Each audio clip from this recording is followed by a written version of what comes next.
Hello students, welcome back to my channel. Today I am going to give you 10 latest defense updates as usual.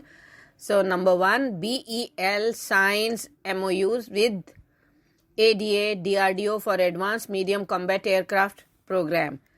Navratna Defense PSU Bharat Electronics Limited on Tuesday said it signed a memorandum of understanding with Aeronautical Development Agency ADA DRDO for the Advanced Medium Combat Aircraft, that is AMCA program.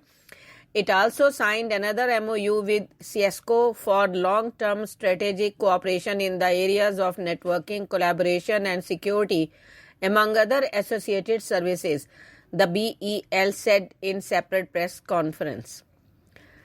These MOUs was signed during the Aero India 2023 in Bengaluru. The PSU said, according to BEL, the Advanced Medium Combat Aircraft is a fifth-generation multi-role all-weather fighter aircraft designed with high survivability and stealth capability. Next, state-owned defense firm BEL forms JV with Israel Aerospace to support Indian Army.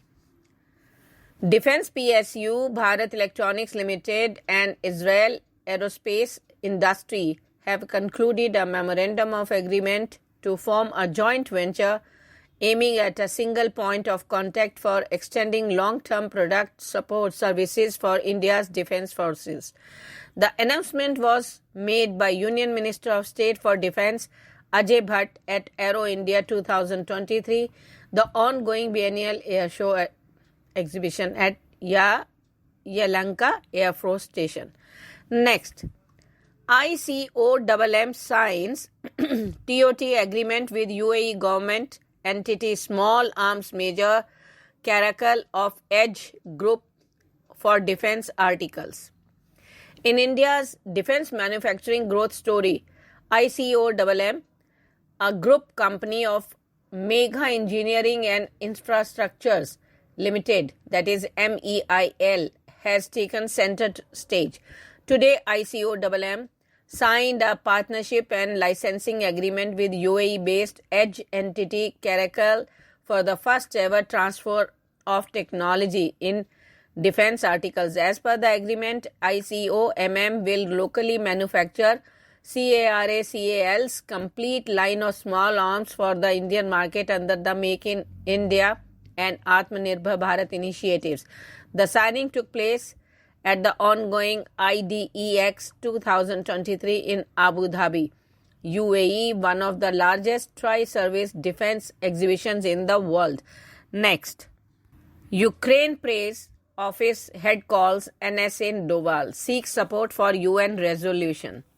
Head of Ukrainian President Office Andriy Yermak has spoken to National Security Advisor Ajit Doval and sought India's support for a draft resolution in the UN on peace in Ukraine, asserting that cooperation with New Delhi was very important. According to a Ukrainian statement, Yermak, during a phone call, informed Doval about the current situation at the front, in particularly about the extremely difficult defense of the city of Bakhmut in the Donetsk region. Next, host India does not want the G20 to discuss more sanctions on Russia. India does not want the group of 20 nations to discuss additional sanctions on Russia for its invasion of Ukraine during the New Delhi one-year presidency of the bloc, 6 senior Indian government officials told Reuters. On the sidelines of a key G20 gathering in India, financial leaders of the group of 7, G7, nations will meet on February 23rd, the eve of the first anniversary of the invasion, to discuss measures against Russia, Japan's finance minister said on Tuesday. The officials who are directly involved in this week's G20 meeting of finance ministers and central bank chiefs said the war's microeconomic impact would be discussed, but India does not want to deliberate on additional actions against Russia. India is not keen to discuss or back any additional sanctions on Russia during the G20, said one of the officials. Next, Lockheed Martin Space is interested in collaborating with ISRO and the Indian private space sector. According to a top officials, Lockheed Martin Space Division has been in talks for collaboration with the Indian Space Research Organization and the emerging Indian private space sector. This is the result of India's space sector being reformed to allow private firms to conduct end-to-end space activities while seeking government support and authorization. William Blair, CEO of Lockheed Martin India, said that the company has been in discussions with ISRO and the Indian private sector firms in the space domain to explore collaboration opportunities. Next, UAE willing to contribute to India's 500 GW clean energy goal. The UAE will explore all opportunities of partnership with India to contribute to Delhi's high-growth, low-carbon pathway. Sultan Al Jaber, the COP28 president-designate, said on Wednesday.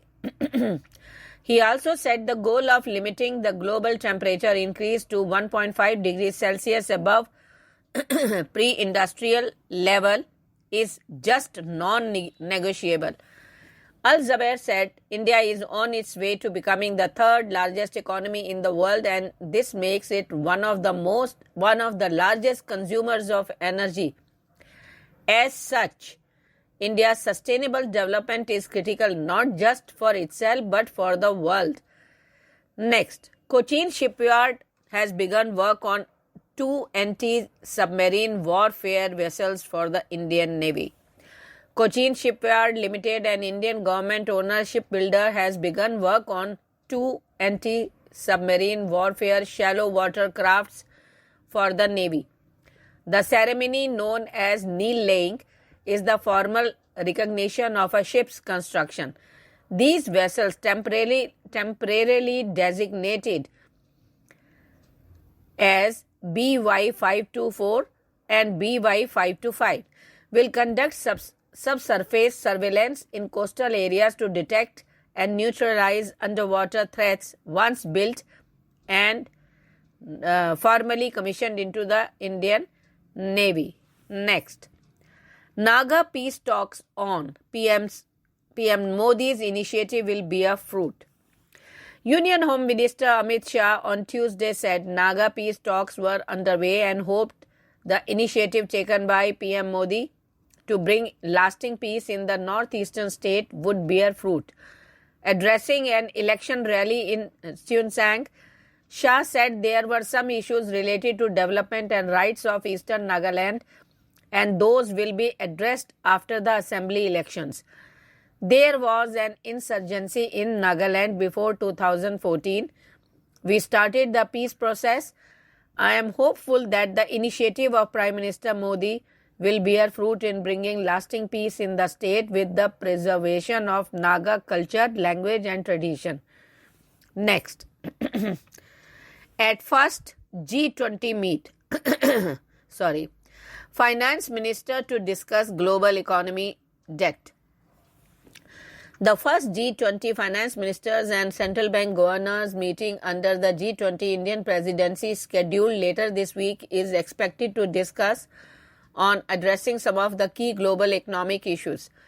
It is expected to cover issues such as strengthening multilateral development banks to address shared global challenges of the 21st century, financing for resilient, inclusive and sustainable cities of tomorrow, leveraging digital public infrastructure for advancing financial inclusion and productivity gains. Thank you.